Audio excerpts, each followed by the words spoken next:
ओम नमस्ते महोदय। मंत्रपाठः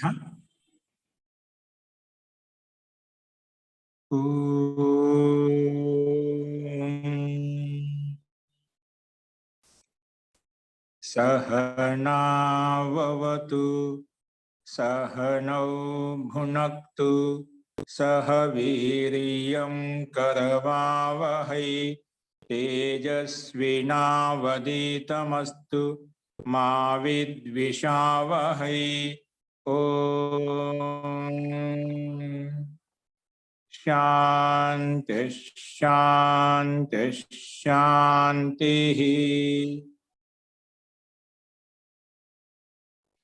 सर्वेभ्यो नमः। अंदरिकी नमस्कारम अंडी। నిన్న చెప్పిన పాఠంలో ఎవరికైనా సందేహాలు ఉన్నాయండి? నిన్న చెప్పిన పాఠంలో ఆచార్య ఇది మనకి మన సిద్ధుల్లో సంతిష్టతే సంగచ్చతే ఇవి చెప్పుకున్నాం కదా, వాటిల్లో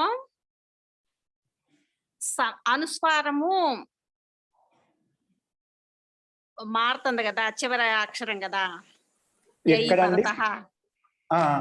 సంతిష్టతే సంగచ్చతే వాటిల్లో మోనుస్వార సూత్రంతో అనుస్వారం అయింది సంలో. తర్వాత ఆ అనుస్వారము మళ్ళీ అనుస్వారం పరసవర్ణం అవుతుంది కదా. అయితే నిన్న వా పదాంతస్య ఈ సూత్రం కూడా చెప్పారు. ఈ రెంటిల్లో ఏది రాసుకోవాలి మనం? వా అనుస్వారస్య ఏ పరసవర్ణ, ఇది వా పదాంతస్య అనుస్వారస్య ఏ పరసవర్ణం. అక్కడ ఏ ప్రత్యాహారం పక్కన ఉన్నప్పుడు అవుతుందన్నమాట. అనుస్వారస్య ఏ పరతః పరసవర్ణ పోతుంది. ఇక్కడేంటి పదాంతే వా పదాంతే, పదాంతానికి అంతిమంలో సమ్ము కదా. సమ్ ఒక పదం, అది పదానికి అంతిమంలో ఉపపదం కాబట్టి అది కూడా ఒక పదం కాబట్టి దాని ప్రకారం దీంతో వచ్చిందన్నమాట. పదాంతం నిమిత్తం చేసుకొని దీన్ని తీసుకుంటాం. లేకుంటే సామాన్యంగా అనుస్వార ఏ పద సవర్ణ ప్రకారం తీసుకుంటాం. ఒకే పదం ఏంటైనా భిన్న పదం కాకుండా పక్కన ఉండే పదం అంతర్గతంలో ఉంటే మనం అనుస్వార ఏ పద సవర్ణతో చేసుకునే వాళ్ళం. ఇది ఉపపదం కాబట్టి ఈ సూత్రం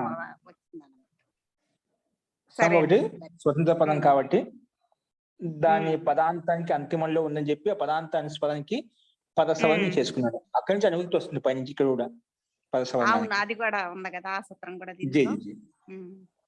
సరేనండి. ఇంకా నిన్న మనము గంధన వక్షేపణ దాంట్లో కుదిరితే ఉత్కుదిరితే అని రూపసిద్ధి చూసాం. ఇందులో అందరికి అర్థమైందండి?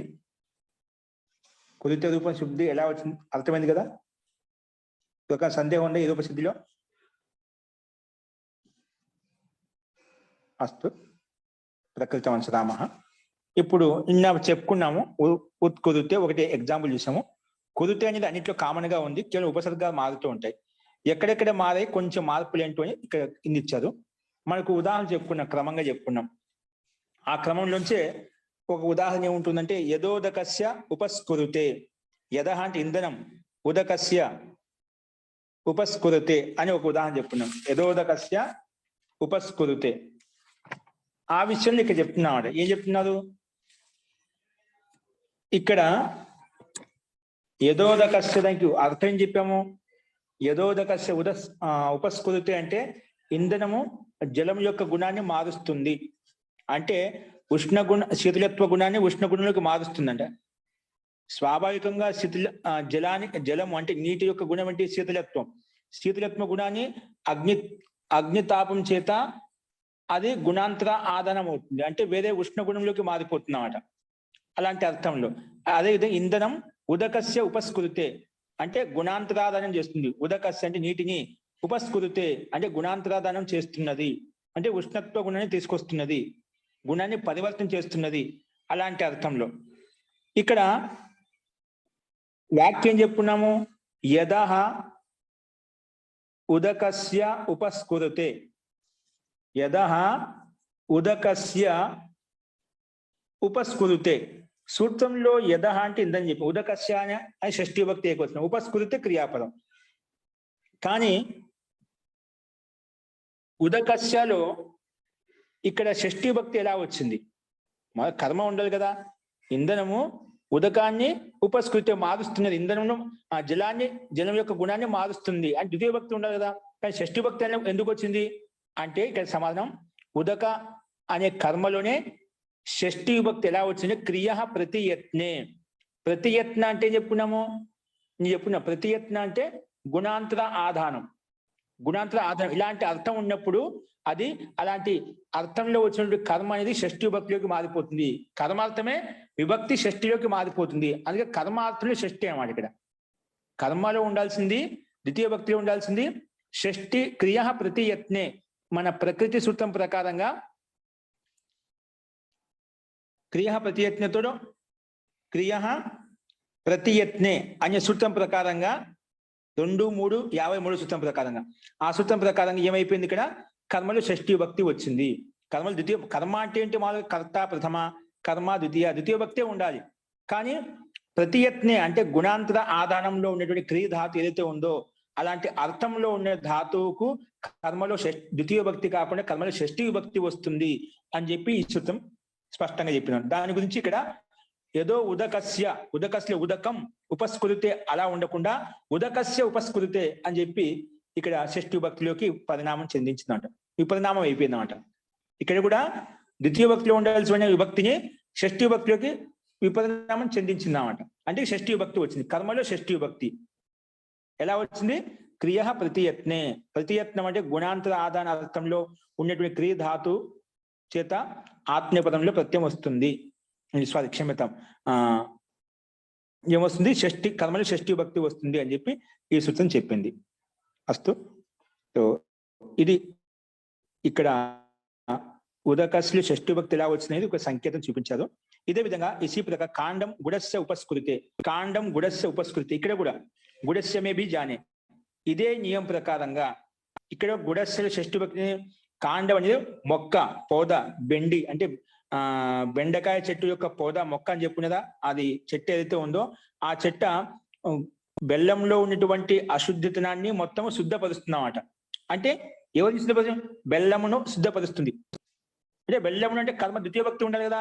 షష్ఠీ భక్తి ఎలా వచ్చింది? గుడస్య కాండం అనే మొక్క పౌద గుడస్య గుడాన్ని అంటే బెల్లమును శుద్ధిపరుస్తుంది. ఉపస్కృతే శుద్ధి చేస్తున్నది, గుణాంతరాన్ని మారుస్తున్నది, అశుద్ధి గుణాన్ని శుద్ధ గుణంలోకి మారుస్తున్నది. అంటే గుణాంతర ఆధారం ఉంది. కానీ గుణాంతర ఆధారం ఉన్నప్పుడు ఇక్కడ కూడా ఇదే విధంగా క్రియ ప్రతియత్నే అనే సూత్ర నియమం ప్రకారంగా ఇక్కడ కూడా గుడస్లో గుణం అనే ద్వితీయ భక్తి రాకుండా షష్ఠీ భక్తిలోకి మార్చింది. ఎందుకు? ప్రతియత్నే అంటే గుణాంతర ఆధారం ఎప్పుడు వచ్చినా అక్కడ కర్మలో ద్వితీయ విభక్తి ఉండకుండా షష్ఠీ విభక్తి వస్తుంది అని చెప్పి ఈ సూత్రము నియమం చెప్పింది అన్నమాట. అందుకే ఇక్కడ కూడా కాండం గుడస్య అనేది షష్ఠీ భక్తిలోకి మనం మార్చుకున్నామట. గుడం అని ఉండాల్సింది గుడస్య అని షష్ఠీ భక్తి వచ్చింది.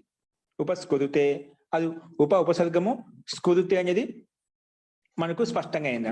ఏంటి కుదితే అనేది ఉపశుద్ధి పైన చెప్పిన విధంగా ఇక్కడ కూడా అర్థం చేసుకుంటాం. ఉపస్కృతే. ఓకే. సో ఇది ఈ రకంగా మనం ఇక్కడ కూడా క్రియ ప్రతియత్న అనే సూత్రం ప్రకారం కర్మలో షష్ఠీ భక్తి వచ్చిందని చెప్పి చెప్పుకున్నాం. ఇక్కడ విశిష్టం ఏంటంటే ఇక్కడ పూర్వ కృ ధాతుసే ఉపకృతే పూర్వత్తు కూడా అలాగే వస్తుందన్నమాట. కానీ ఉపాత్ ప్రతియత్న వైకృత వాక్యాధ్యాహారేషు అనే సూత్రం ప్రకారంగా ఉపసర్గము కృధాతు కురుతే అయిపోతుంది. అంటే కురుతే అయిపోయింది. కానీ మధ్యలో సకాలం ఎక్కడి నుంచి వచ్చింది? మధ్యలో సకాలం ఎలా వచ్చిందంటే ఇక్కడ చూడండి, స్లైడ్ మీద కనిపిస్తుంది. ఉపాత్ ప్రతియత్న వైకృత వాక్య అధ్యాహారేషు ఇలాంటి అర్థంలో ఏం చెప్పండి? ప్రతియత్న వైకృత వాక్య అధ్యాహారం, వాక్యని అధ్యాహారం చేయడం అంట. ఇది ఏతేషు అర్థేషు గమ్యమానేషు కరోతే పరతః ఉపాద్ ఉత్తరః కాత్ పూర్వః సుట్ ఆగమో భవతి సంహితాయ విషయే. సంధి విషయంలో ప్రతియత్న అర్థం ఉంటే అంటే గుణాంతర ఆదరణ అర్థం కానీ, వైకృత అర్థం కానీ, వాక్య అధ్యాహార అర్థం కానీ ఇలాంటి అర్థాలు ఉంటేనా ఇది ఏతేషు అర్థేషు గమ్యమాన ఇలాంటి అర్థం గమ్యమానమైనప్పుడు ఉపస్థితమైనప్పుడు కరోతే పరతః కరోతో పరత అంటే కరోతి యొక్క ఆకారం పక్కన ఉంటే ఉంది కదా మనకి కరోతి అంటే కుదితే పక్కన ఉంది కదా, అది పక్కన ఉంటే గిన ఉపాత్ ఉత్తర ఉప అనే ఉపసర్గానికి పక్కన కకారం ఉంటే కాత్ పూర్వ, ఉపసర్గానికి పక్కన కకారానికి ముందు ఉపాత్ ఉత్తర అంటే ఉపసర్గానికి పక్కన కాత్ పూర్వ అంటే కకారానికి ముందు, కుదితేలో ఉండే కకారం కదా, ఆ కకారానికి ముందు ఏమొస్తుంది సుట్టు ఆగమో భవతి, సుట్టు వస్తుంది. అంటే ఉపాకి కుదితేకి మధ్యలో సుట్టు ఆగమంగా వస్తుంది అన్నమాట. ఏమొస్తుంది ఇలాంటి ప్రతియత్న వైకి ఇలాంటి అర్థాల్లో మనకి ఏముంది ప్రతియత్న అర్థం ఉంది కదా, ఇలాంటి అర్థాలు ఉంటే గిన ఉప అనే ఉపసర్గానికి కురు అనే దానికి ముందు అంటే మధ్యలో అయిపోతుంది. ఆ రకంగా కురుకు ముందు ఉండాలి, ఉపకి ఉత్తరంగా ఉండాలి అంటే మధ్యలో అయిపోతుంది. అక్కడ సుట్టు ఆగమంగా వస్తుంది అని చెప్పుకున్నాం. కాబట్టి సుట్టు ఆగమంగా వస్తే సుట్టు కనుమదిలో పోయేస్తే ఏమవుతుంది సకారానికి అలంత్యం, ఉకారానికి ఉపదేశే అజనునాసిక ఇత్. అప్పుడు ఏం మిగులుతుంది సకారం పొల్లు మాత్రమే మిగులుతుంది. ఏమిగులుతుంది సకారం పొల్లు మాత్రమే మిగులుతుంది అనమాట. ఓకేనా, అందుకే ఉపస్కురుతే అయిపోయింది అనమాట. మామూలుగా సూత్రంలో ఉపసర్గం కుదితే రూపం తయారు చేస్తాం, అదే సకాలం వచ్చింది కదా, ఆ సకాలం ఎలా వచ్చిందంటే ఈ సూత్రం ప్రకారం ఉప అనే ఉపసర్గం పక్కన కుదితలో ఉండే కకారానికి ముందు సుట్టు ఆగమంగా వస్తుంది. ఎప్పుడు ప్రతియత్న అర్థం ఉన్నప్పుడు ఖచ్చితంగా ఉప అనే ఉపసర్గం ఉంటే కురు ధాతు ఉంటేనే అలాంటి ధాతువునకు ముందు ఉప అనే ఉపసర్గానికి పక్కన ఖచ్చితంగా ఈ సూత్ర నియమం ప్రకారం సుట్టు ఆగమంగా వస్తుంది. ఆగమంగా వచ్చింది కాబట్టి మధ్యలో అనుబంధంలో వేసిన ఉపస్కురుతే అనే రూపం మనకు సిద్ధిస్తుంది. ఓకే, సో ఇది ఈ సూత్రం యొక్క గురువు గారు అభిప్రాయం. జీ చెప్పండి. సుట్ అంటే ఇక్కడ ప్రత్యాహారం కాదు కదండి? సుట్ అనేది చుట్టు ప్రత్యాహారంగా ఆగమం, ఆగమాలు అంటాం. మహోదయ సుట్టు అనుబంధ లోపం చేసినప్పుడు ఒకటి హలాంత్యము, తర్వాత సకారంలోని ఉకారానికి మళ్ళా ఉపదేశ అజన్నాసిక ఇస్తుందా అక్కడ? సుట్లు టకానికి హలంత్యము ఊ ఉంది కదా, ఉపదేశ అజన్నాసిక ఉకారం కూడా ఉకారానికి అచ్చుగా ఉపదేశ అజనాసిక ఇత్తు ప్రకారంగా ఇత్త అవుతుంది. అదేమో హలంత్యం. ఇక్కడ క్రియ ప్రతియత్న సూత్రం అర్థం చూడండి, కింద స్లైడ్ మీద కనిపిస్తుంది. క్రియ ధాతో కర్మణి కారకే కర్మకారకే శేషత్వేన వివక్షతే అంటే ప్రతియత్నే గమ్యమానే షష్ఠి విభక్తి భవతి. ప్రతియత్నం అంటే గుణాంతరాదన అర్థం గమ్యమానమైనప్పుడు విద్యమానంగా ఉన్నప్పుడు ఖచ్చితంగా అక్కడ షష్ఠి విభక్తి వస్తుంది అని చెప్పి ఈ సూత్రం యొక్క అభిప్రాయం. అదేవిధంగా యథోదకస్య ఉపస్కృతే ఇక్కడ ఉదకస్యలు షష్ఠి విభక్తి, గుడస్యలు షష్ఠి విభక్తి ఈ సూత్రం ప్రకారంగా. ప్రతియత్నార్థం గమ్యమానం అయితే అంటే గుణాన్ని మార్చే అర్థం ఎప్పుడు అర్థం వచ్చినా ఖచ్చితంగా ఈ సూత్రం ప్రకారం షష్ఠి విభక్తి వస్తుంది. అలాగే ఉపాకి కుదితేకి మధ్యలో సుట్టాగం కూడా ఇలాంటి అర్థం ప్రతియత్న అనే అర్థం ఉంటే కూడా ఖచ్చితంగా సుట్ ఆగమం అనివార్యంగా వస్తుంది. అనుబంధంలో వేసుకుంటే ఉపస్కురుతే అలా మనకు చాలా కనిపిస్తాయి. సంస్కారం సంలో ఉపసర్గము కారం మధ్య సకారం కనిపిస్తుంది, సంస్కారం అంటాం. సా కనిపిస్తుందా, అదే ఈ సూత్రం ప్రకారంగా ఇంకో సూత్రం ప్రకారం వచ్చిందండి. అని ఇదే ప్రకరణంలో సం ఉపసర్గానికి పక్కన ఉన్నటువంటి కకారానికి ముందు ఇక్కడ కూడా సుట్ ఆగమంగా వస్తుంది. ఇవి ఇలాగ సుట్ ఆగం వచ్చి వచ్చాయి. సంస్కారం, ఓకేనా, ఐస్కాంతం ఐస్ లో కా ఉందా, సా ఉందా, అలాగా ఇవన్నీ సుట్ ఆగమాలు అవి ప్రకరణ వచ్చని తెలుస్తుంది. ఇక్కడ మనకు ఉప అనే ఉపసర్గానికి పక్కన కకారానికి ముందు సుట్టు ఆగమ వస్తుంది. అనుబంధ లోపం చేసుకుంటే సా మిగిలింది, అదే ఉపస్కురుతే అనేది మనకు స్పష్టంగా కనిపిస్తుంది ఉపసిద్ధి. అస్తు, తో ఇది మనం చూసాము. తో అందుకే ఉపస్కురుతే అని మనం చూసాం. ఈ రకంగా దీంట్లో ఉండే రూపసిద్ధులు మనం మొత్తం ఇదే విధంగా కుదితే అనేసి అన్నిట్లో కామన్ గా ఉంది, వీళ్ళు ఉపసిద్ధిగా మార్చుకుంటాం. కుదితే రూపసిద్ధి అన్నిట్లో ఒకే విధంగా ఉంటుంది. కాబట్టి ఏ అర్థంలో వచ్చిందని మనం గమనించాల్సిన విషయం. ఓకేనా, అస్తు. నెక్స్ట్ చూడండి, ఇందులో యొక్క సందేహం ఉందా ఈ సూత్రంలో? రూపసిద్ధి స్పష్టమైన అందరికీ?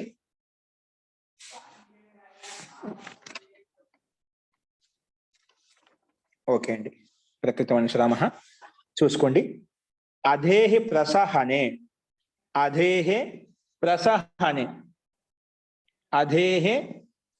సూత్రార్థం చూడండి, స్లైడ్ మీద కనిపిస్తుంది మీకు.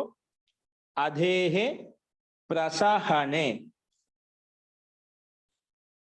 అధేహి పంచమి విభక్తి ఏకవచనము, ప్రసహనే సప్తమి విభక్తి ఏకవచనం. ఈ సూత్రాన్ని 2 భాగాలకు విడగొట్టుకున్నాం మనం. అధేహి పంచమి విభక్తి ఏకవచనము, ప్రసహనే సప్తమి విభక్తి ఏకవచనం. ఓకేనా? అనువృత్తి ఏమొస్తుంది? పక్కన క్రియ అని ధాతు ఎక్కడి నుంచి? గంధనావక్షేపణ సేవన సాహసిక్య ప్రతియత్న ప్రకటనోపయోగేషు క్రియ. క్రియ ధాతుకి ఇక్కడి నుంచి అనువృత్తి వస్తుంది. ఆత్మనేపదం యొక్క ప్రకటన నడుస్తుంది కాబట్టి కొంచెంగా ముందుకు నడుస్తుంది. ఈ 2 పదాలకు అనువృత్తి తీసుకున్నాము. ఈ 2 సూత్రంలో పైనుంచి వచ్చిన ఈ 2 పదాలను ప్లస్ అదేహే ప్రసాన్ ఈ 2 పదాలను తీసుకుని మొత్తము సూత్రార్థం చెప్తాం అనమాట. ఇక్కడ ఉండే పదాలను తీసుకుని మనం సూత్రం యొక్క అర్థం చెప్పాలి. అస్తు. ఏంటి అర్థము? అర్థ ప్రసహనే అర్థే. సూత్రంలో అదేహే ప్రసహనే, ప్రసహన ఒక అర్థం. ఏ అర్థము? ప్రసహనే అర్థే. ప్రసహనం అంటే ఏమిటి? ప్రసహనం అంటే అంటే ఎవరినన్నా అణిచివేయడం. ఏంటండి ప్రసహనం అంటే ఏమిటి? ఎవరినన్నా అణిచివేయడం లేదంటే ఓడగొట్టడం. అణిచివేయడం అంటే ఓడగొట్టినాడు, వాడిని ప్రసహనం అంటాం. అలానే ఓడగొట్టే అర్థంలో, అణిచివేసే అర్థంలో ఏ ధాతువైతే ఉందో అలాంటి అర్థం తీసుకోవాలి. ప్రసహనే అర్థే వర్తమానాత్ దధిపూర్వాత్ క్రియ ధాతు ఆత్మనేపదం భవతి. వర్తమాన అది క్షమ్యత అది పూర్వాత్. సూత్రంలో అదే పదం దది అంటున్నాను. అదే పూర్వాత్. అదే అంటే అది ఉపసర్గం అండి. ఇక్కడ ఏ ఉపసర్గము? అదే. ఇప్పుడు కవి శబ్దానికి ఏమవుతుంది రూపము? కవేహి అవుతుందా పంచమీభక్తి ఏకవచనంలో? అలాగే అధి శబ్దానికి రూపం నడిపించే అదేహి అవుతుంది పంచమీభక్తి ఏకవచనంలో. ఓకేనా? అదే విధంగా ఇక్కడ ఇచ్చామట. అదే అంటే అది ఉపసర్గం. ఏం చెప్పాడు? ప్రసహనే అర్థే. ప్రసహన అర్థం ఏంటో ఏమైనా అణిచివేయడం, ఓడగొట్టడం అలాంటి అర్థంలో అది ఉపసర్గం ఉన్నటువంటి ఏ ధాతు కాదు, అది ఉపసర్గం పూర్వంలో ఉన్నటువంటి కృది ధాతు. పైనుంచి కృది ధాతు వస్తుంది కదా, ఆ ధాతు తీసుకున్నాం. కృది ధాతుకి ఏముండాలి? అది ఉపసర్గం ఉంటే కృది ధాతుకు పైన చెప్పుకున్నాం కొన్ని విశిష్ట నియమాలు చెప్పుకున్నాడు. అలాంటి అర్థంలో మాత్రమే గంధన అవక్షేపణ ఇలాంటి అర్థంలో మాత్రమే కృది ధాతు చేత ఆత్మీయపదం వస్తుంది చెప్పాం. ఇక్కడ పైన చెప్పిన అర్థాలు ఏం లేవు, అయినా కూడా ఇక్కడ ఆత్మీయపదం వస్తుంది. కానీ ఏ అర్థం నిర్ధారించబడింది? ప్రసహన అర్థం ఉన్నప్పుడు కూడా, అంటే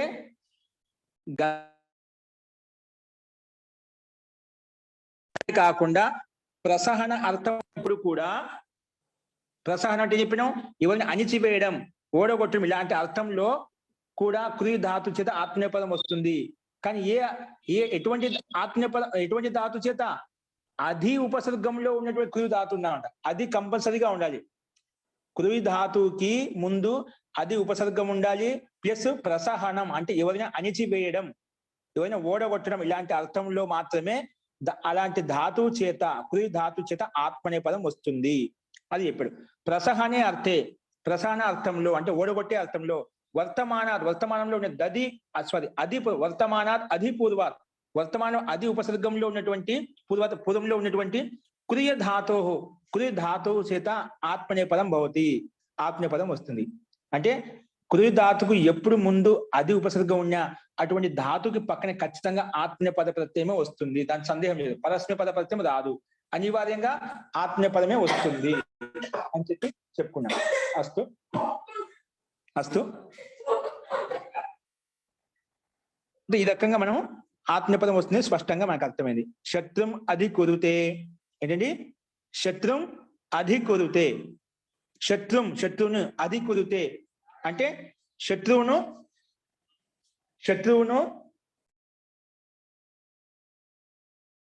ఎదిరించడం అని వస్తుంది. ఎదిరించడం ఏంటండి? ఎదిరించడం అని వస్తుందండి. ఏంటండి? ఎదిరించడం. అది కుదిరితే అధికారంలో వశపరచుకోవడం, శత్రును వశపరచుకోవడం. అది కుదిరితే శత్రువును వశపరచుకోవడం, ఆధీనం చేసుకోవడము.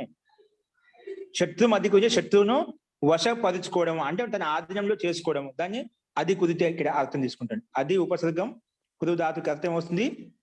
వశపరుచుకోవడం అంటే ఆధీనంలో చేసుకోవడం, ఈ అర్థం తీసుకోవాలి. ఏంటండి? రాజా శత్రు అధికృత్య. అతిక్రమించడం, ఆధీనం చేసుకోవడం, వశపరచుకోవడం, అతిక్రమించడం కాదు, ఓకే వశపరచుకోవడం. తన ఓకే. అండర్లో తన వశపరుచుకున్నా అంటే ఓడగొట్టుకున్నాడు కాబట్టి, ఓడగొట్టాడు కాబట్టి ఓడించడం ఓడించాడు కాబట్టి తన వశంలోకి వచ్చాడు, తన అధికారంలోకి వచ్చాడు అన్నమాట. ఓకేనా? అది ప్రసహన అర్థం, ఓడించే అర్థంలో మనకు కనిపిస్తుందా? అలాంటి అర్థం ఎప్పుడు కనిపించినా కూడా ఖచ్చితంగా ఆత్మనేపథ్యమే వస్తుంది. ఓకేనా? అందుకే కర్త అధ్యాసనం చేసుకుని రాజా శత్రును అది కుదిరితే, రాజు శత్రును అధికారంలోకి తీసుకుంటున్నాడు, అలాగే మనం తీసుకోవచ్చు. ఓకే, అందుకే అదే విధంగా కుదిరితే శబ్దం పైన మనం రూపసిద్ధి చూసాము, అదే విధంగా ఇక్కడ కూడా మనం అర్థం చేసుకోవాలి. చెప్పాం కదా, కుదిరితే రూపసిద్ధి ఎలా వస్తుంది? కురు ధాతు భూవాదయో ధాతా ప్రకారం దాసుని పేరు పెట్టుకున్నాము. ధాతు అధికారానికి వెళ్ళి వర్తమాన లట్ వచ్చింది. కురు లట్, లట్కు అనుబంధం లోపల వేస్తే లా మిగిలింది. ఆ లకార స్థానంలో మనకు 18 ప్రత్యయాలు వచ్చాయి. తిప్ తస్ జి సిప్ తస్ థ మిబ్ వస్ మస్ తా ఆతాం ఝ థాస్ ఆథాం ధ్వం ఇట్ వహి మహిం. ఈ 18 ప్రత్యయాలను మనం 2 భాగాలు చేసుకున్నాం, పరస్మ పదాలు, ఆత్మీయ పదాలు. అందులో పరస్మ పదాలు తెచ్చుకోవాలి, ఆత్మీయ పదాలు తెచ్చుకోవాలి లకార స్థానంలో. అంటే ఈ మన ప్రకృతి సూత్రం వచ్చేసి ప్రసహన అర్థంలో ఉంది. ఇంకా అది ఉపసర్గంలో ఉన్న కృ ధాతు అయితేనా అటువంటి ధాతుకి పక్కన ఖచ్చితంగా ఆత్మీయపద ప్రత్యయం తెచ్చుకో అని చెప్పినాను. ఆత్మీయపదం భవతి, అందుకే ఆత్మీయపదంలో మనం ప్రత్యయం తెచ్చుకున్నాం. ఆత్మీయపదం ఏం తెచ్చుకోవాలి? మన లక్ష్యంలో ఏకవచనంలో ఇచ్చే ఉప కుదిరితే అనేది ఏకవచనంలో ఉంది కాబట్టి ప్రథమ పురుషు ఏకవచనం తా తెచ్చుకున్నాం. ఓకేనా? తెచ్చుకున్న తర్వాత తా మళ్ళా తనాది క్రియవ్య ఊహ తోటి ఊహ వస్తుంది. మధ్యలో తనాది గణంలో ఉన్నటువంటి ధాతు ప్లస్ కురు ధాతుకి, తనాది గణంలో లేదు కానీ కురు ధాతు అక్కడ ఇవ్వబడింది కాబట్టి ఊ ప్రత్యయం వస్తుంది. ఊ వచ్చిన తర్వాత అతవుత్ సారధాతుకే ప్రకారంగా దాని కరోతిలో ఉండే అకారానికి కూడా ఉకారం చేస్తాము. అప్పుడు కురు అయిపోతుంది. కురు తిత ఆత్మనే పదానం టేరేతుడి ఏకారం చేస్తే కురుతే అనే రూపం సిద్ధించింది మనకు. ఓకేనా? ఇది మీకు మనం ముందు చెప్పుకున్నాము. అతవుత్ సారధాతుకే. ఓకే, ముందు ఏం చేస్తాం? గుణం చేస్తాం. సారధాతుక ఆర్ధాతుక యువత కురు గుణ కర్ర అయిపోయింది. కథ వచ్చిన తర్వాత కథలో ఉండే అకారానికి, కాలో ఉండే అకారానికి ఊ చేస్తాం. అతవుత్ సారధాతుకి వచ్చేసి ఊ చేస్తుంది. అప్పుడు కు పక్కన తనాది క్రీబ్యా ఊ ఆ సూత్రం ద్వారా వచ్చిన ఊ అదే పని కలిస్తే కురు అయిపోయింది. కురుత తకారంలో ఉండే అకారానికి ఏకారం చేస్తే కురుతే అనే రూపం సిద్ధిస్తుంది. ఓకేనా? ఈ రకంగా మనం శత్రుం అది కుదితే, అది కుదితేలో మనం ఇది గమనించాల్సింది. ఈ సూత్రం ప్రకారం అది ఉపసర్గం నుండి కురు ధాతుకే కుదితే రూపం తయారైంది. ఓకే, ఈ రకంగా శత్రుం అది కుదితే ఇది ఓడించే అర్థంలో, వశపరుచుకునే అర్థంలో ఉంది కాబట్టి ఇలాంటి అర్థంలో ఎల్లప్పుడూ ఆత్మీయ పదం వస్తుంది. కాబట్టి ఇక్కడ మనకు ప్రత్యక్షంగా ఉదాహరణ కనిపిస్తుంది. అస్తు, ఇది ఈ సూత్రం యొక్క అభిప్రాయము. నెక్స్ట్ చూడండి, నెక్స్ట్ సూత్రం ఏంటి? 34వ సూత్రము. మహోదయ జీ మహోదయ, చెప్పండి. ఇప్పుడు వాదిం అది కురితే అనొచ్చండి. వాదిం అది కురితే వాదిని వరుస చెప్పచ్చండి. నిన్న మనం చదువుకున్నాం కదా, వాది ప్రతివాది, వాది ప్రతివాది చదువుకున్నాం కదా. అదే అలాగే జీ చెప్పచ్చండి. ఖచ్చితంగా వశపరచుకోవడం, వశపరచుకునే అర్థం కావాలి. వశపరచుకుంటే వాదిం అది కుదిరితే ఖచ్చితంగా ఆత్మనిపదే వస్తుంది. అక్కడ వాదిం అది కరోతి అని చెప్పకూడదు, వాదిం అది కుదిరితే అని చెప్పాలి. వశపరుచుకునే అర్థం ఎప్పుడు వచ్చినా కూడా ఖచ్చితంగా ఈ సూత్రం ప్రకారంగా అది కరోతి అని చెప్పకూడదు. కరోతి కూడా చెప్పుకోవచ్చు కానీ అక్కడ అర్థం భిన్నంగా ఉంటుంది. కరోతి వచ్చిన అర్థం భిన్నంగా ఉంటుంది. అలాగే మహోదయ, ధన్యవాదాలు. ఓడిస్తే ఖచ్చితంగా ద్వితీయ భక్తి అది ఆత్మపదం వస్తుంది. అందుకే అర్థాలు గుర్తుపెట్టినా అనుకోండి, మనకు ఎక్కడొచ్చినా మీరు చెప్పినట్టుగా అట్లా శ్లోకాలు కూడా మనం క్యాచ్ చేయొచ్చు, ఎక్కడెక్కడ ఏ విధంగా అర్థం ఉందని చెప్పి. అలాగే ధన్యవాదాలు గురుగారు. ఓకే అండి, నెక్స్ట్ చూడండి. వేహే శబ్ద కర్మణి, సారీ శబ్ద కర్మణ. 34వ సూత్రం ఏంటి? వేహే శబ్ద కర్మణ. పద విభాగం ఏంటి? వేహే పంచవిభక్తి ఏకవచనం, శబ్ద కర్మణ పంచవిభక్తి ఏకవచనం. వేహే పంచమి విభక్తి ఏకవచనము, శబ్ద కర్మణ పంచమి విభక్తి ఏకవచనం. 2 సూత్రంలో 2 పదాలు భిన్న భిన్నంగా ఉన్నాయి, వాటికి విభక్తి ఎందుకు గుర్తించాము. సమాసం ఏంటి అది చూపిస్తున్నాడు. శబ్ద కర్మణ అనే పదంలో కొంచెం శబ్ద కర్మణ అంటే ఏమిటి విడగొట్టి చెప్తున్నాడు. ఏంటి శబ్ద కర్మ చూడండి. సమాసము సమాస ఏంటి? శబ్ద కర్మ యస్య, శబ్దం అనేది కర్మగా ఉంది యస్య దేనికైతే, శబ్ద కర్మ యస్య సా శబ్ద కర్మ, తస్మాత్ శబ్ద కర్మణః. శబ్ద కర్మ యస్య సా శబ్ద కర్మ, తస్మాత్ శబ్ద కర్మ. పంచమీ తీసుకురావాలి కాబట్టి తస్మాత్ అని చెప్పాము, పుల్లింగ శబ్దం కాబట్టి తస్మాత్ అని చెప్పాము. శబ్దం అనేది కర్మగా ఉంది దేనికైతే దాన్ని శబ్ద కర్మ అంటాం. శబ్దం అనేది ఏదో ఒక శబ్దం ఉంటుంది కానీ అది కర్మలో ఉండాలంట. అది ఈ శబ్దము కర్మగా ఉంది ఏ దానికైతే, ఏ శబ్దానికైతే, ఎక్కడైతే. అది ఉదాహరణ చూస్తాం, కింద చూస్తాం ఇప్పుడు మనం. శబ్ద కర్మ యస్య సా శబ్ద కర్మ, తస్మా శబ్ద కర్మణః. ఓకేనా? కర్మ శబ్దం స్త్రీలింగం ఉంది, కర్మ అని చెప్పి ఇక్కడ. అందుకే శబ్ద కర్మ తస్మా శబ్ద కర్మణః బహువ్రీహి సమాసం. ఇదేంటి? బహువ్రీహి సమాసం.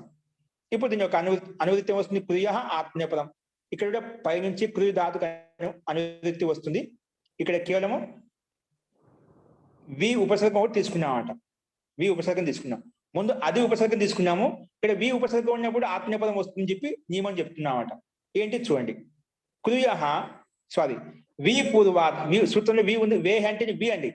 వి శబ్దానికి అప్పుడు హరి శబ్దానికి హరే హేడా వస్తుందో, వి శబ్దానికి రూపం నడిపిస్తే వియహ, వి అలాగా షష్ఠీ భక్తి ఏకవచనంలో పంచభక్తి ఏకవచనంలోకి వచ్చేసరికి వేహే అవుతుందన్నమాట.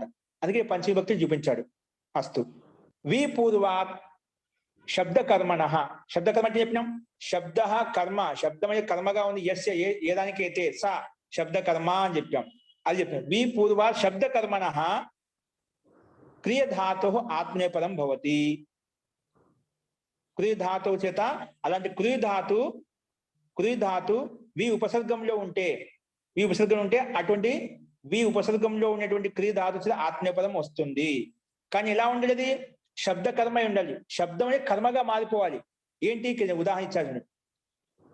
క్రోష్ట వికురుతే, క్రోష్ట వికురుతే. క్రోష్ట అంటే గీదడి పక్షి అంటే కొంచెం గీది పక్షి ఉంటుంది కదా, అది ఆ గీది పక్షి అనేది స్వరాలను అది కూత వేసినప్పుడు, అది ఇచ్చినప్పుడు భిన్న భిన్న స్వరాలతో అది కూస్తుందండి. ఒక్కొక్క పక్షి ఒక్కొక్క రకంగా దాని దాని యొక్క శబ్దం ఉంటుంది కదా. అలా గీద పక్షి స్వరంకో బిగాడి బిగాడి బోల్తా హై. ఒక్కొక్క పక్షికి ఒక్కొక్క విలక్షణం ఉంటుంది. ఈ గీది పక్షి గ్రద్ద అనేది స్వరాలను అది చేసే శబ్దాలు ఏవైతే ఉన్నాయో శబ్దాన్ని మార్చి చెప్తుందంట. అది ఇప్పుడు శబ్దం ఏంటి? భిన్నగా అది కర్మగా శబ్దం కర్మగా మారిపోయిందా లేదా? ఆ శబ్దాన్ని భిన్నగా మారుస్తున్నామట. భిన్న స్వరంలోకి మారుస్తుంది, భిన్న వాయిస్ లోకి మారుస్తున్నామట. అదే శబ్ద కర్మ. ఇక్కడ వి పూర్వ శబ్ద కర్మ అంటే ఏంటి? స్వరాలను భిన్నగా మార్చి చెప్పడం. ఆ పక్షి గీది పక్షికి అంటే గ్రద్దకి గ్రద్ద కాదు, గీదడు అంటే నక్క. గీదడి అంటే నక్క ఎలా మారుతుంది? మన అడవిలో అదుస్తూ ఉంటుంది, రకరకాలుగా అదుస్తూ ఉంటుంది. చూసాం మనం, రాత్రి చెప్పుడు అదుస్తూ ఉంటుంది పక్షి. గీదడు అది అరిచేటప్పుడు స్వరాలను భిన్నగా అరుస్తుంటుందండి. మనం ఒక్కోసారి భయం పడుతుంది అన్నమాట. కుక్కలు అరుస్తున్నాయి అంటుంటామట. ఒక్కొక్క మనిషి యొక్క ఆవాజులు అరుస్తూ ఉంటాయన్నమాట. ఒక్కోసారి మనకి ఆశ్చర్యం అనిపిస్తుంటుంది. అడవులలో ఉండే వాళ్ళకు, ఎక్కడైనా పొలాల దగ్గర ఉండే వాళ్ళకు మీకు అందరికీ శబ్దాలు వినే ఉంటాం. పాతకాలం మనుషులు ఎవరైతే ఉన్నారు పెద్దవాళ్ళు, వాళ్ళకి తెలిసే ఉంటుందన్నమాట.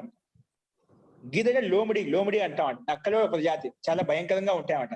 అవి రాత్రిలో పూట భిన్న రకాలుగా అరుస్తూ ఉంటాయన్నమాట. ఓకే, సో అవి అరవడం ఎలా అరుస్తాయి? ఒక్కొక్కటి ఒక రకంగా అరుస్తుందండి, ఒక్కొక్క స్వరంలో అరుస్తుందన్నమాట. కాబట్టి ఇది శబ్ద కర్మ. ఈ శబ్దం అంటే అది కర్మగా మారి అది అరవడానికి కూడా కొన్ని కారణాలు ఉన్నాయండి. ఆ శబ్దాన్ని బట్టి వారి యొక్క సజాతీయమైనటువంటి ఈ కుక్కలు నక్కలు ఏవైతే ఉన్నాయో, ఆ లోమిడిలు ఏవైతే ఉన్నాయో వాటి యొక్క సంకేతం అండి అవి. ఒక్కొక్క పక్షికి ఒక సంకేతం ఉంది. ఆ పక్షి యొక్క సంకేతం శబ్దం అవుతుందో ఆ శబ్దాన్ని బట్టి వేరే పక్షులు కూడా వస్తాయన్నమాట. అంటే వారి యొక్క భాష, ఆ పక్షుల యొక్క భాష, ఆ పశు పక్షుల యొక్క భాష భిన్నంగా ఉంటుంది.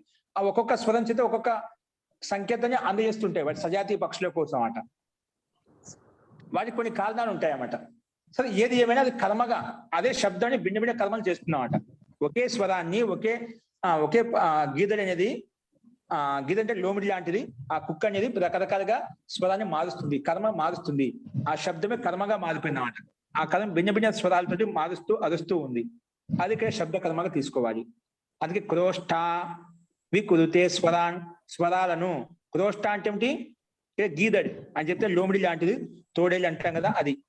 స్వరాలను అంటే మనకు చెప్పే అది దాని యొక్క స్వరం ఏ విధంగా అరుస్తుందో ఆ స్వరాలను. వికృతే వికృతంగా భిన్న భిన్నంగా అరుస్తుంది, మారుస్తుంది అని ఈ అర్థంలో మనం తీసుకోవాలి. కాబట్టి స్వరాలను ఇక్కడ ప్రాధాన్యత ఏంటంటే స్వరాలు భిన్న భిన్నంగా మార్చడం. అలాంటి అర్థం ఉన్నప్పుడు ఖచ్చితంగా ఆత్మనేపథం వస్తుంది. అందుకే క్రోష్ట వికృతే స్వరాన్. అలాగే ద్వాంక్షో వికృతే స్వరాన్. ద్వాంక్ష పక్షి. ద్వాంక్ష పక్షి ఏంటి? ద్వాంక్ష అని కవ్వ అంటే కాకి. కాకిని ద్వాంక్ష అంటాను. ఏమంటాము? ద్వాంక్ష అంటే కాకి. కాక అనే కాకే, ఇంకా వేరే శబ్దాలు కూడా చెప్పుకోవచ్చు. సో ద్వాంక్ష అనేది కాకి అనే పక్షిని చెప్పడం కోసం వచ్చింది. ద్వాంక్ష వికృతే స్వరాన్. కాబట్టి కాకుల్లో కూర్చోండి, ఒక్కొక్క కాకి ఒక్కొక్క రకంగా స్వరాలు చేస్తూ ఉంటుంది, భిన్న భిన్నంగా అరుస్తూ ఉంటుంది అన్నమాట. అది మీకు కూడా ఏకాక్షి అని కూడా అంటారండి కాకిని. ఏకాక్షి అని కూడా అంటారు కాకిని. ఏమంటారు? ఏకాక్షి అంటే ఒక కన్నుతో ఒక పక్కనే చూస్తుంది. ఎటు పక్కకు పోతే అటు పక్కనే ఆమె దానికి అది కనెక్ట్ అవుతుంది. అదే ఒక దృష్టి ఉంటుంది, ఒక అలర్ట్ గా ఉంటుంది. కాకచేష్ట భగవద్ధ్యానం అంటే అందుకే కాకచేష్ట భగవద్ధ్యానం. కాక ఏది ఎల్లప్పుడు అలర్ట్ గా ఉంటుంది, ఎప్పుడు ఏం చేసినా అన్ని రకాలు చూస్తుంటే యాక్టివ్ గా ఉంటుంది. ఇక్కడక్కడ చూస్తుంది. ఏదైనా ఒక చెవి ఇలా అన్నప్పుడు టైకిల్ చేసి కూర్చుంది, కావాలి గమనించండి. కాకిని మనం ఏం తీసుకోవాల్సిన చెయ్యి ఇట్లా పైకి ఎత్తే అయిపోయా, వెనకబడి అది పసిగట్టి వెనక అక్కడ చేసి కూర్చుంటుంది అన్నమాట. అంత అలర్ట్ గా ఉంటుంది అన్నమాట. అంటే విద్యార్థి ఒక లక్షణాలు చెప్పడం కాక భగవద్ధ్యానం. తపస్సు చేసినప్పుడు ఈ ఉదాహరణగా చెప్తారు. ఉంటుందో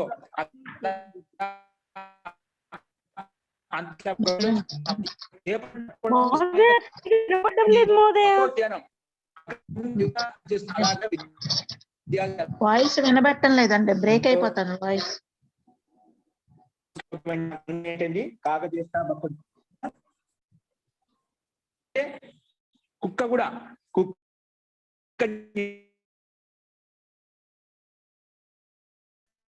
మహోదయ వినపడడం లేదు మహోదయ.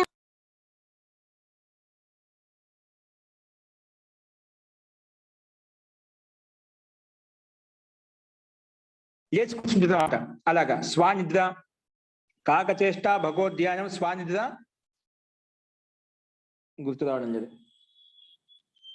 కాకచేష్ట భగవద్ధ్యానం స్వానిద్ర తథైవ చ చెప్తానండి. అస్తు. నెక్స్ట్ ఏంటంటే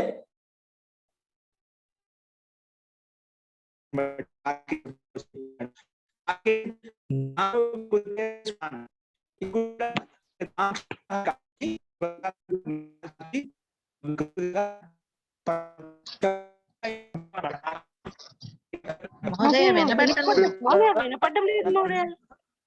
మహోదయ వినపడడం లేదు మహోదయ.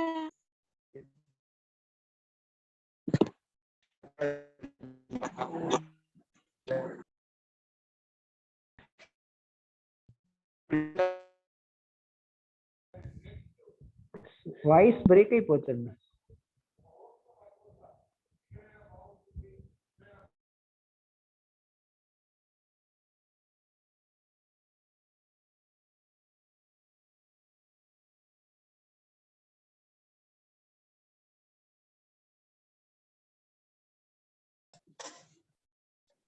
ఓకే, ఇప్పుడు వినిపిస్తుందా అండి?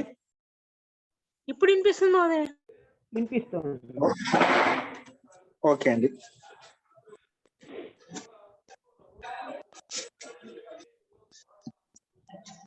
అస్తు. సో ఇక్కడ స్వరం శబ్ద కర్మ అంటే అర్థమైంది కదా. శబ్దాలను భిన్న భిన్నంగా మార్చాలి, కర్మగా మారిపోయింది. అంటే ఒక్కొక్క పక్షికి ఒక సంకేతం అనమాట. వేరే పక్షిని పిలవడం కోసమో లేదంటే ఇక్కడ సంకేతించడం కోసమో అది పక్షుల భాష ఉంటుంది. అది యోగి తెలుసుకోగలుగుతాడు. ఆ భాషని బట్టి మనం ఒక సిద్ధి కూడా ఉంది. ఏదో శ్లోకం పెట్టినట్టున్నదండి. ఓకే అండి, సంతోషం.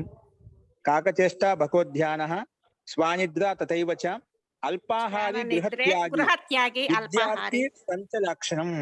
విద్యార్థికి 5 లక్షణాలు ఉండాలంట. మీరంతా విద్యార్థులే కదా, ఏముండాలి? కాకచేష్ట, కాకి ఎలా విధంగా అలర్ట్ గా ఎప్పుడు యాక్టివ్ గా ఉంటుందో, దృష్టి అట్టగానే సరే ముందు లేచి కూర్చుంటుంది అన్నమాట. దాంట్లో ఎవరిని విశ్వసించదన్నమాట.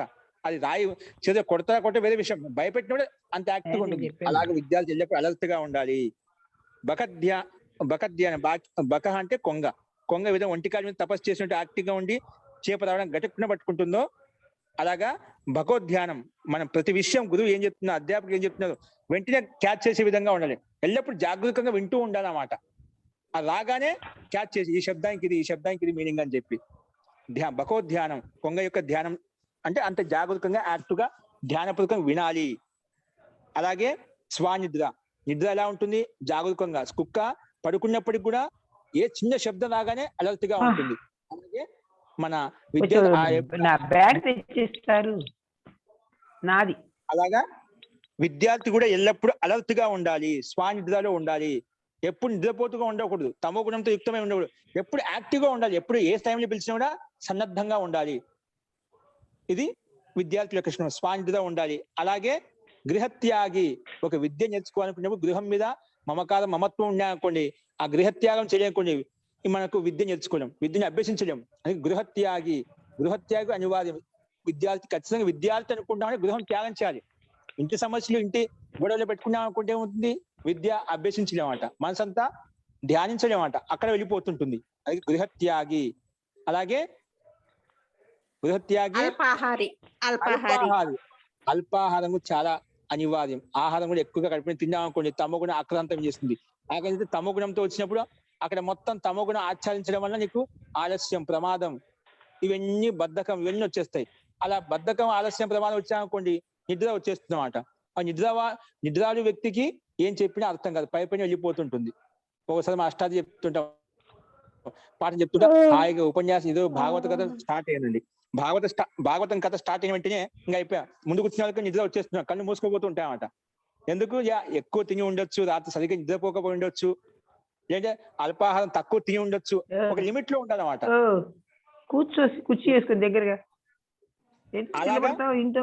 వెనకమ్మడి ఏమవుతుందంటే అలాంటి ఆలస్యం ఎక్కువగా. అలా అల్పాహారం అనేది మనకు విద్యార్థికి కంపల్సరీగా ఉండాలి. ఓకే, సో అల్పాహారము ఇది ఒక గుణం ఉండాలి, విద్యార్థి యొక్క లక్షణం. తక్కువ తింటుండాలి, ఎక్కువ తినకూడదు. ఇంకోటి గృహత్యాగం చేయాలి. స్వానిద్ర, కుక్క ఏ విధంగా నిద్రపోతుంది అలాంటి కుక్కలాగా అలర్ట్ గా ఉండాలి. నేర్చుకోవాల్సిన విషయాలు చెప్తున్నామట. అలాగే స్వానిద్ర అని చెప్పుకున్నాం. తర్వాత భగవద్ధ్యానం, కొంగ లాంటి ధ్యానంతో మనం ఎల్లప్పుడూ జాగరూకంగా ధ్యాన స్థితిలో చెప్పింది మనం ధ్యానపూర్వకంగా వింటూ ఉండాలి. అలాగే మొట్టమొదటిది కాక చేష్ట. కాకి ఏ విధంగా అలర్ట్ గా ఉంటుంది, మనం కూడా ఎప్పుడు అలర్ట్ గా యాక్టివ్ గా ఉండాలి. ఈ రకంగా మనము ఈ 5 లక్షణాలు విద్యార్థిగా పంచ లక్షణాలు చెప్పుకున్నాం. కాక చేష్ట, భగవద్ధ్యానం. ఇక్కడ ధ్యాన అని విడివిడికి ఇచ్చారు. కాక చేష్ట, భగవద్ధ్యానం అంటే ధ్యాన శబ్దం 3 లింగాలు తీసుకోవచ్చు, ఇక్కడ ధ్యాన శబ్దం పుల్లింగాలు ఇచ్చారు. స్వానిద్ర తథైవచ అల్పాహారి గృహత్యాగి విద్యార్థి పంచలక్షణం అని చెప్పి ఇక్కడ పంచలక్షణం చెప్పి. ఇంకోటి ఉందండి, ఏది? ఆలస్యం మదమోహం చ చాపల్యం గోష్ఠిరేవచ స్తబ్దతా చ అభిమానిత్వం చ షడేతే విద్యార్థి గుణాః. ఏంటి అక్కడ ఆ లక్షణం? ఆలస్యం మదమోహం చ చాపల్యం. ఆలస్యం ఉండకూడదు, మదం ఉండకూడదు, చాపల్యం చంచలత ఉండకూడదు. ఆలస్యం మదమోహం చ, మోహం కూడా. ఆలస్యం మదం కూడా ఉండంటే అభిమానం ఉండకూడదు, మోహం ఉండకూడదు, చాపల్యం చంచలత ఉండకూడదు. గోష్ఠి దేవచ్చు, ఎక్కువ గోష్ఠి, ఏ వ్యర్థ వార్తాలాపం చేయకూడదు. వ్యర్థ వార్తాలాపం, అనవసర విషయాలు కూడా మాట్లాడకూడదు. అదేవిధంగా స్తబ్దత అంటే తమో గుణంతో యుక్తమే, ఎప్పుడు స్తబ్దంగా ఎక్కడ పడింటే అక్కడే కూర్చొని ఎలా ఉంటే అలా ఉండకూడదు అంటే ఆలస్యయుక్తంగా ఉండకూడదు. సో ఇవి ఈ లక్షణాలు. ఆలస్యం మదమోహం చ చాపల్యం గోష్ఠిరేవచ స్తబ్దతాభిమానత్వం చ. అభిమానం కూడా వ్యక్తికి ఉండకూడదు. ఇవి కూడా విద్యార్థి లక్షణంలో ఈ 8 చెప్పుకున్నామంట, 8 వస్తాయి. ఇవి కూడా ఉండకూడదు అని చెప్పి మనకు విద్యార్థి యొక్క లక్షణాలు మనం భిన్నంగా మనం చెప్పుకుంటామండి. అస్తు. సో ఈ రకంగా మనము ఈ లక్షణాలతో విద్యార్థి ఎవరైతే ఉన్నారో ఈ లక్షణాలతో యుక్తంగా ఉన్నప్పుడు మనం విద్యను అభ్యసించవచ్చు అని చెప్పి మనకి శ్లోకాలు చెప్తున్నాయి. ఇది ఎవరు పెట్టారో కానీ, ఎవరి లక్ష్మి గారు పెట్టింది? అవునా, జీ. అది దీక్షా పుస్తకంలో ఉందండి అవి దాంట్లో వెనక ముందు ఇది కూడా ఉంటుంది చూడండి. ఆలస్యం మద మోహం చ చాపల్యం గోష్ఠిరేవచ స్తబ్ధతా చ అభిమానిత్వం చ అష్టౌ ఏతే విద్యార్థినాం గుణాః. విద్యార్థుల గుణాలని చెప్పి ఇంకో శ్లోకం కూడా ఉంది. అది ఒకవేళ రేపు చూసి నేనే పెడతానండి. అస్తు. సో ఇలాగా విద్యార్థి రకంగా అలర్ట్గా ఉండాలి. అస్తు. మొత్తానికి మనకు శబ్దం గురించి చెప్పుకున్నాం. శబ్ద కర్మ అంటే ఏమిటి? ఈ శబ్దం ఆ కాకి భిన్న భిన్న రకాలుగా కర్మను మార్చి శబ్దాన్ని మార్చి చెప్తుంది. అలా శబ్ద కర్మ అర్థం ఎప్పుడు ఉన్నా అటువంటి ధాతుకు వి ఉపసర్గం ఉంటే అటువంటి కృ ధాతుకి పక్కన కూడా ఆత్మ అనే పదం వస్తుంది అని చెప్పి మనం ఇక్కడ ఉదాహరణలో స్పష్టంగా చూసుకున్నాం. ఓకే, సో ఇది మనకు ఈ సూత్రం యొక్క అభిప్రాయం. అర్థమైందండి? సో విద్యార్థులందరూ మీరంతా కాబట్టి ఈ లక్షణాలతో మనం ప్రయత్నం చేయాలి. మన పిల్లలకు నేర్పించాలి. మనం కాకపోయినా మన పిల్లలు కూడా ఇలా అలర్ట్ గా ఉండాలి. మనం ఎల్లప్పుడూ ఆ విధంగా ఉపదేశిస్తూ ఉండాలన్నమాట. అస్తు. నెక్స్ట్ అకర్మకాచ. అంతకని ముందు కూడా అకర్మకాచ సేమ్ ఇలాంటికి వచ్చింది. ఇక్కడ ఏమో మళ్ళీ అకర్మకాచ మళ్ళీ వచ్చింది. ఇక్కడ దీనికి తేడా ఉంది. ఏంటి చూద్దాం. అది అందుకే మనకు క్రమంగా తీసుకున్నప్పుడు తెలిసిపోతుంది. అకర్మకాచ ముందు చెప్పిందా, ఇది దీనికి దానికి తేడా ఏమిటి? ఓకేనా? ముందు ఎక్కడ చెప్పుకున్నాం అకర్మకాచ? అకర్మకాచ అనేది 1:3:26 అండి. 1:3:26 చెప్పుకున్నామా? 26లో చెప్పుకున్నాము. కింద 26 అక్కడ స్థా ధాతుకు అనువృత్తి వచ్చింది. ఇక్కడ ఏ దానికి అనువృత్తి వస్తుంది? కుది ధాతుకు అనువృత్తి వస్తుందన్నమాట. ఓకేనా? ఇక్కడ కర్మ ఇప్పుడు అకర్మ అంటే అదే అర్థము. కావాలి ఇక్కడ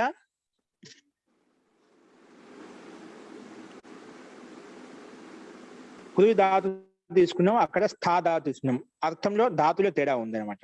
అక్కడ స్థా ధాతు అకర్మకు స్థా ధాతు, ఇక్కడ అకర్మకు కుది ధాతు. ఈ రెండింటికి తేడా ఈ విధంగా చూసుకోవాలి. అస్తు. ఇక్కడ యహాసే వేహికి అనువృత్తి 35వ సూత్రానికి ఈ కింది సూత్రానికి ఇక్కడ అనువృత్తి వస్తుంది. చూడండి. అకర్మకాచ పంచమి విభక్తి ఏకవచనము, చ అవ్యయపదము. ఈ సూత్రాన్ని 2 రకాలుగా విడగొట్టుకున్నాము. అకర్మకాత్ పంచమి విభక్తి ఏకవచనం, చ అవ్యయపదం. అకర్మకాత్తులో తకారం ఉంది కదా, ఆ తకారము పక్కన చకారం ఉంది. చకారం ముందు గాని పక్కన గాని తవర్గం ఉంటే వెంటనే ఏమవుతుంది? స్తోశ్చునాశ్చు అనే సంధి నియమం ప్రకారంగా తకారం చవర్గంగా మారిపోతుంది. కాబట్టి తవర్గంలో మొట్టమొదటి అక్షరం కాబట్టి చవర్గంలో మొదటి అక్షరం వస్తుంది, అంటే చ వస్తుంది. అందుకే అకర్మకాచ అయిపోయింది, డబల్ చకారం వచ్చేసింది. సూత్రంలో కలిపి సంధియుక్తంగా రాసాము. మనం విడగొట్టుకున్నప్పుడు అర్థం చేసుకోవడం కోసం కానీ విడగొట్టి పదాన్ని విడగొట్టి విభక్తి గుర్తించామట. అకర్మకాత్ చ అవ్యయపదం. ఓకే. అనువృత్తి వేహే ఉపసర్గము తీసుకున్నాము, క్రి ధాతు తీసుకున్నాం. ఆత్మపదంకి అనువృత్తి ఎలాగో వస్తుంది పైనుంచి. ఇప్పుడు అర్థ చూడండి, అర్థం ఏంటో. వి పూర్వాత్ అకర్మకాత్ క్రియ ధాతు. వి ఉపసర్గంలో ఉండాలి, అటువంటి వి ఉపసర్గం ఉంటుంది. అటువంటి ధాతు ఏ ధాతు? అకర్మక ధాతు. అకర్మక ధాతో ఆత్మనే పదం భవతి. వి పూర్వంలో ఉన్నటువంటి అటువంటి క్రీ ధాతు అంటే అటువంటి అకర్మక క్రీ ధాతు చేత ఆత్మపదం వస్తుంది. కానీ అకర్మక ఉండే అకర్మ అంటే చెప్పి నా విద్యతే కర్మ యశస్స అకర్మక. కర్మ ఎక్కడైతే ఉండదని అకర్మ అంటాం. కర్మ ఎక్కడైతే ఉంటుందో సకర్మ అంటాం. ఎక్కడైతే కర్మ విద్యమానంగా ఉండదని అకర్మక ధాతు అంటాం. ఓకే, ముందు చెప్పుకున్నాం. ఇక్కడ వి పూర్వకం వి ఉపసర్గం ముందున్నటువంటి అటువంటి అకర్మక ధాతు చేత, అకర్మక ఏ ధాతు? క్రీ ధాతు చేత ఆత్మపదం వస్తుంది అని చెప్పి మనకి ఇక్కడ సూత్రార్థం చెప్పింది స్పష్టంగా. దీనికి ఉదాహరణ ఇదే విధంగా ఇచ్చాడు. వికుర్వతే సైంధవాహ అంటే బాగా అన్ని రకాలుగా నేర్పించినటువంటి అచ్చి ప్రకార్ సిఖాయే హుయే గోడే చౌకడి మారుతే. అంటే కొన్ని గుర్రములు బాగా నేర్పించినటువంటి గుర్రాలు ఏవైతే ఉన్నాయో అవి అక్కడ ఆ యజమాని ఎలా చెప్తే అలాగా చౌకడి మారుతాయి. అంటే చౌకడి అంటే ఎలా చెప్తే అలా అరవడం కానీ పైకి లేవడం కానీ సర్కస్ చేపిస్తుందా అలా తన ఆధీనంలో ఉంటాయండి. ఎలా చెప్తే గుర్రంలో అలాగా చేస్తాయన్నమాట. అలాగా యాక్టింగ్ ప్రదర్శన చేస్తూ ఉంటాయన్నమాట. అంటే మనం నేర్పి శిక్షణ బట్టి ఎలా నేర్పితేనే అలాగా తయారవుతుంటాయి అన్నమాట. ఇప్పుడు చాలా మంది చేసే వాళ్ళు పశు పక్షులకు కూడా అన్ని విద్యలు నేర్పుతుంటారా. ఇప్పుడు సంక్రాంతి ముందుగా గంగిరెద్దులతో మనం ఆటలాడిస్తూ ఉంటారు. అలా గుర్రాలతో కూడా ఆటలాడిస్తూ ఉంటారు. ఎక్కువగా పెళ్లిళ్లలో గుర్రం బండి మీద వస్తూ ఉంటారు నవదంపతులు. అటువంటి చోట ఆ కాళ్ళ మీద పైకి లేపించడము, భిన్న రకాలుగా దాన్ని యాక్టివిటీస్ చేపించడం చేస్తూ ఉంటాం.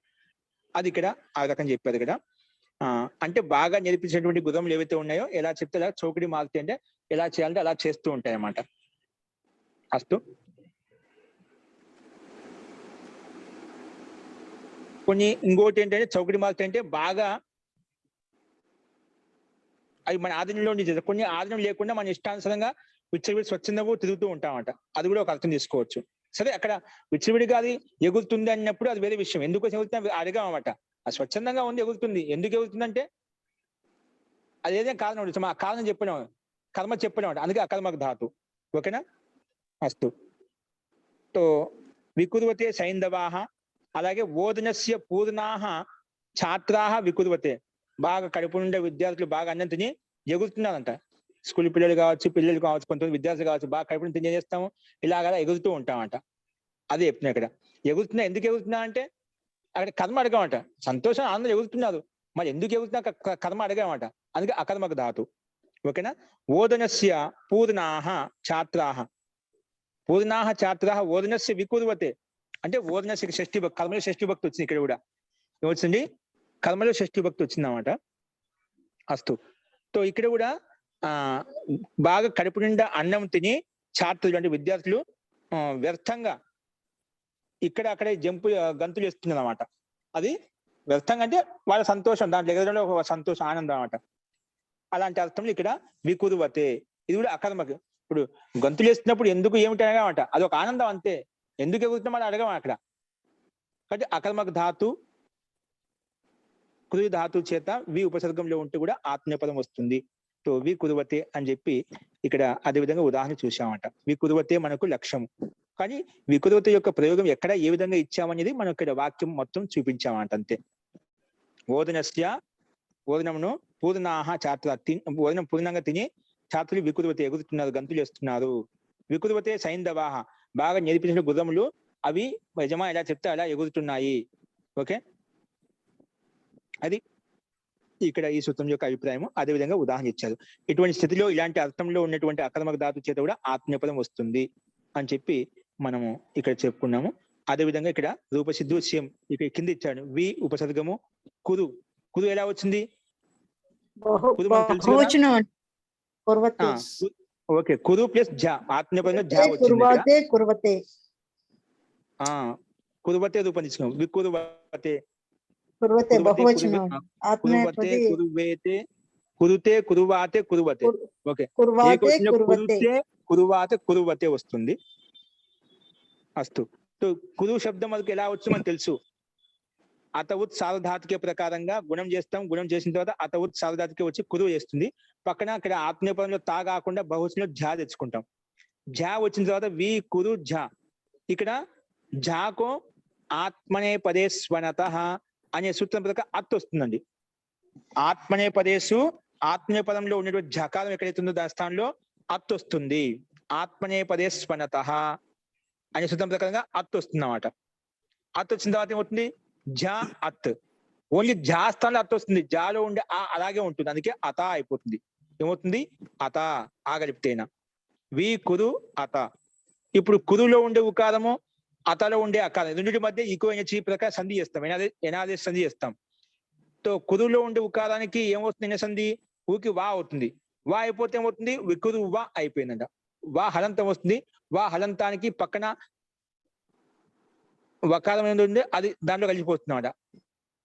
వికురువా అంటే వకారంలో హలంత వకారానికి పక్కన అతలో ఉండే ఆకారం కలిసిపోతుంది, అందుకే వికురువా అయిపోతుంది. ఏమవుతుంది? అత కదా పక్కన జాస్తి అత్ వచ్చింది, మన జాలో ఉండే ఆకారం తాళ కలిసిపోతే అత. వి కురు అత. ఈ స్థితిలో కురులో ఉండే ఉకారానికి అతలో ఉండే అకారానికి ఆ ఊ ఈ కలిసి కురు ఊకారము పక్కన ఉండే అకారం రెండు కలిసి ఏమైపోయింది? ఎన సంధి ప్రకారంగా కురువా అయిపోయింది. అంటే ఉకార స్థానంలో వా వచ్చింది. వా హలంత స్థానానికి పక్కన ఆ కలిపితే వికురువా, వికురువత, వికురువత అనే రూపం సిద్ధించిందండి. ఓకేనా? ఎన సంధి ప్రకారం వికురువత. మన టిత ఆత్మనే పదానం టేరే ప్రకారంగా తకారంలో ఉండే అకారానికి ఏ వేస్తే వికురువతే. కురుతే, కురువాతే, కురువతే, వికురువతే, వికురుతే, వికురువాతే, వికురువతే. అలాగా మనం బహువచనంలో రూపం విధంగా తయారవుతుంది. ఓకే, ఇందులో ఎవరికైనా సందేహం ఉందో చెప్పండి. రూపసిద్ధి అర్థమైంది కదా? మహోదయ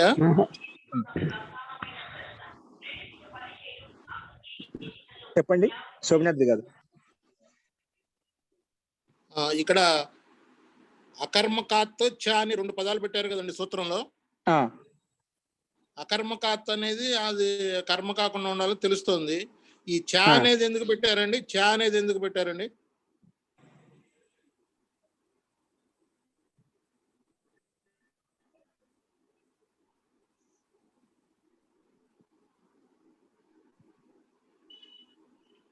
అంటే ముందు మనకు అకర్మక శబ్దం వచ్చింది కదా, 26 సూత్రంలో మనకు వచ్చింది కదా, 26 సూత్రంలో అక్కడ వచ్చింది కదా. అక్కడ అకర్మక కృ ధాతు చేత అక్కడ వీలు అకర్మకు ఉత్తు కూడా స్థా ధాతు వచ్చింది. చేత ఆత్మీయపదం వచ్చింది. ఏంటి అకర్మకు కృ ధాతు చేత కూడా ఇంకా కృ ధాతు చేత కూడా ఆత్మీయపదం వస్తుంది. దానికి సంకేతం అండి. ఇంకా అకర్మక ధాతు కృ ధాతు అదే చేత అనువృత్తికి కూడా మనకు- సంకేతం కోసం పెట్టారు అది. అది ఆ, ఒట్టి అంటే ముందు అకర్మకాత్ అనేది అకర్మకాత్ కాకుండా అనువృత్తికి ముందు సంకేతంగా పెట్టారు. అకర్మకాత్ అంతే కదండి? ఏంటండి? అక్కడ అనువృత్తులు స్వాధాతు వస్తున్నాయి అండి, ఇక్కడ కదా. క్రూ ధాతు అండి. అనువృత్తి వస్తుంది కదా, అనువృత్తి. ఆ, ఆ అనువృత్తులకి ఈ చ అనేది అవసరం అవుతుంది. జీ జీ అన్ని చోట్ల అవసరం లేదు, కొన్ని డైరెక్ట్ గా వస్తాయి. ఇక్కడ మనకు సమానంగా వచ్చాయి కాబట్టి ఇంకా అటువంటి ధాతు అకర్మకాత్ ముందు కూడా వచ్చింది. ఇంకా అదే అకర్మక కృ ధాతు కూడా వస్తుంది. అనువృత్తి సంకేతం కోసమండి. జీ అది అది అదే తెలుసుకుందామని అడిగాను. జీ జీ జీ. అదే అనువృత్తి యొక్క ధాతుకి సంకేతం. వస్తుంది, క్రూ ధాతు కూడా వస్తుంది. కూడా వస్తుంది. అందులోనికి చ పెట్టారండి. అట్లా కాదండి. పై సూత్రంలో వేహి శబ్ద కర్మణ ఉంది కదా, ఆ వేహి అనువృత్తి ఉంది కాబట్టి చాని వెంటనే వస్తుంది అనమాట దీనికి కూడా అని. అదే అనువృత్తులకి కూడా అని అర్థం. ఒకటి అకర్మకే కాకుండా అనువృత్తిలో వచ్చిన పదాలకు కూడా అనే అర్థంలో వస్తుంది అది. మీ ఉపసర్గంలో ఉన్న కృ ధాతు చేత కూడా ఇది అనువృత్తి వస్తుంది. అనువృత్తి సంకేతము ముందున్నటువంటి అక్కడ అకర్మక ధాతు అక్కడ వచ్చిందన్నమాట, అకర్మకం అని చెప్పి. అదే అది కూడా ఇక్కడ అనువృత్తి సంకేతం తీసుకోవడం కోసం. రెండు విధాలుగా కూడా చ వస్తుంది. జీ జీ అదే అక్కడ అనువృత్తి సంకేతం చేసాము. సమానంగా ఉండే చకారం చేత మనం ఇక్కడ ఉల్లేఖించాం. స్వాధాతుకి నెక్స్ట్ క్రూ ధాతు కూడా కృ ధాతు కూడా ఇంకా పైన చెప్పిన వి ఉపసర్గము అని అవునండి. ఉపసర్గం ఆల్రెడీ వస్తుంది కాబట్టి దాంట్లో సంకేతం వస్తుంది ఆటోమేటిక్ గా. సో దీన్ని కూడా అధ్యారోపణ చేసుకుంటాం. దీంట్లో కూడా మనం సంకేతిస్తాం. ఈ అనువృత్తిలో కూడా వి ఉపసర్గంలో ఉన్నటువంటి కృ ధాతు చేత కూడా వస్తుంది. అదే ముఖ్య ఉద్దేశం అనువృత్తి సంకేతం. గురుగారు పూర్ణ ఛాత్ర అన్నారు కదండి,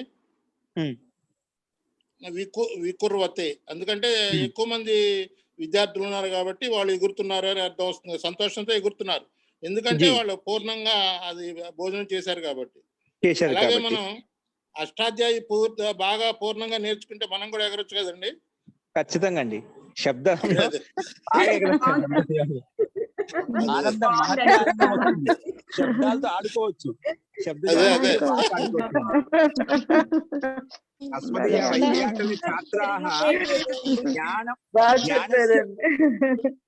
అస్మాకం వైయాకరణ ఛాత్రాः పూర్ణాः జ్ఞానపూర్ణాः జ్ఞానస్య పూర్ణాः ఛాత్రాः జ్ఞానస్య పూర్ణాः ఛాత్రాः వికుర్వతే.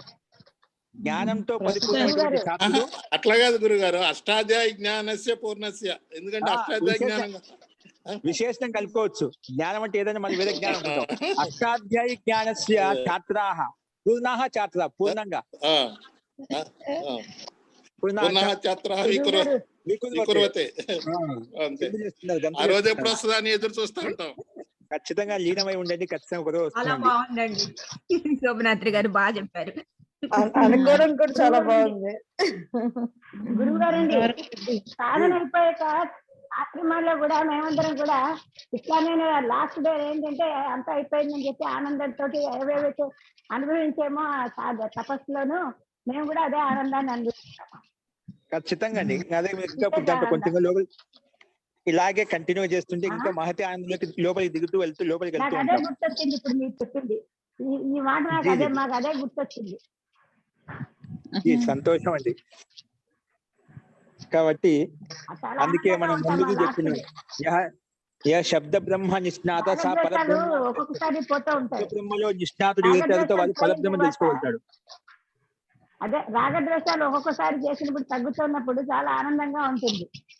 అవునండి, అన్నిటికి కారణం రాగదేశాలు చూస్తాం కదా, అవి తగ్గినప్పుడు ఏమవుతుంది, ఆనందం శాంతి కలుగుతుంది అనమాట. అదే ఆ అనుభవం ఏంటంటే ఎక్కువ రోజులు చేసినప్పుడు ఏంటంటే ఇది ఆఖరి రోజు మాకు అనుభవంలోకి వచ్చినప్పుడు అందరం కూడా చాలా ఆనందంగా ఉంటాం అక్కడ. జీ ఖచ్చితంగా అండి, మీకు ఎలాంటి స్థితి రావాలని చెప్పి నేను కోరుకుంటున్నాను. ఆ గురువులు అందరూ ప్రార్థిస్తున్నాను, భగవంతుని ప్రార్థిస్తున్నారు, ఋషి మాకు అదే మహాశయులను గుర్తొచ్చింది. అనుగ్రహం అది అందరూ ఉండాలని చెప్పి కోరుకుంటున్నాను. ఖచ్చితంగా ఉంటుంది. మనం నిరంతరంగా అభ్యాసం చేస్తున్నది ఒకటి గుర్తు పెట్టుకోండి, నిరంతరత అనేది కావాలి. సాతు దీర్ఘకాల నైరంతర్య సత్కార సేవితో భూమి అని వ్యవదర్శన శాస్త్రం చెప్పింది మనకు. నిరంతరంగా చేస్తుండి దీర్ఘకాలంగా చేస్తున్నారు, దాంతో నిరంతరంగా దీర్ఘకాలంగా ప్లస్ శ్రద్ధ కూడా పెట్టండి.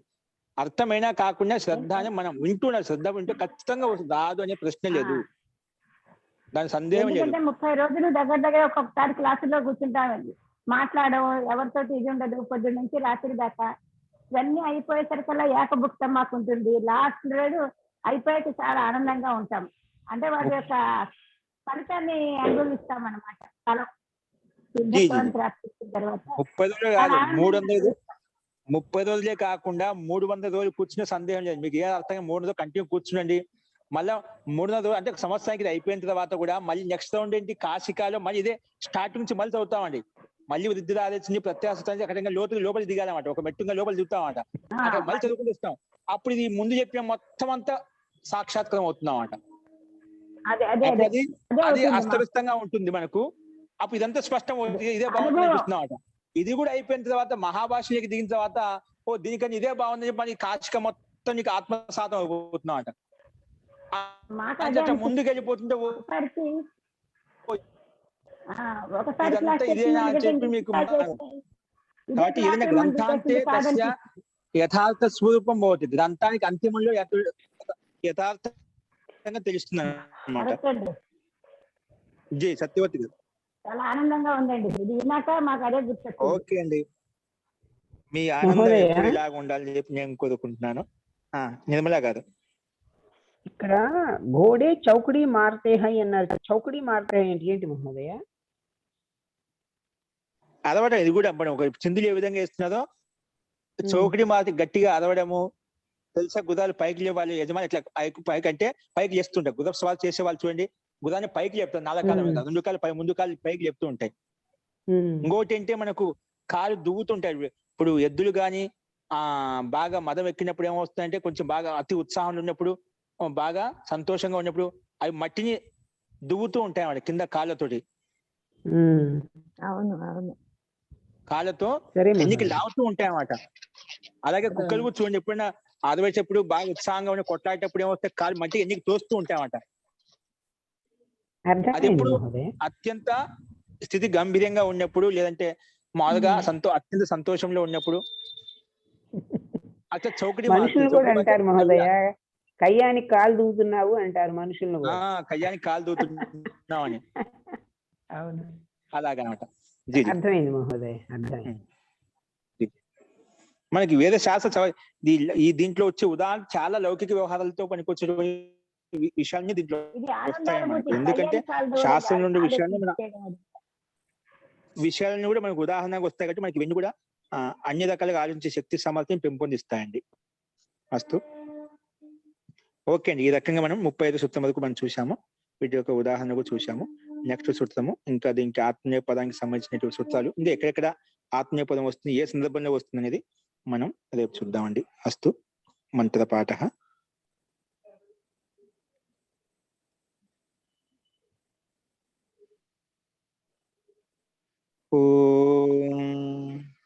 सर्वे भवन्तु सुखिनः, सर्वे सन्तु निरामयाः, सर्वे भद्राणि पश्यन्तु, मा कश्चित् दुःखभाग् भवेत्। ओम शांति शांति शांतिः. सर्वेभ्यो नमः. అందరికీ నమస్కారం అండి. నమస్తే మహోదయ. నమస్తే, ధన్యవాదాలు ఆచార్య మహోదయ. నమస్కారం ఆచార్య. ధన్యవాదాలు ఆచార్య. నమస్తే ఆచార్య.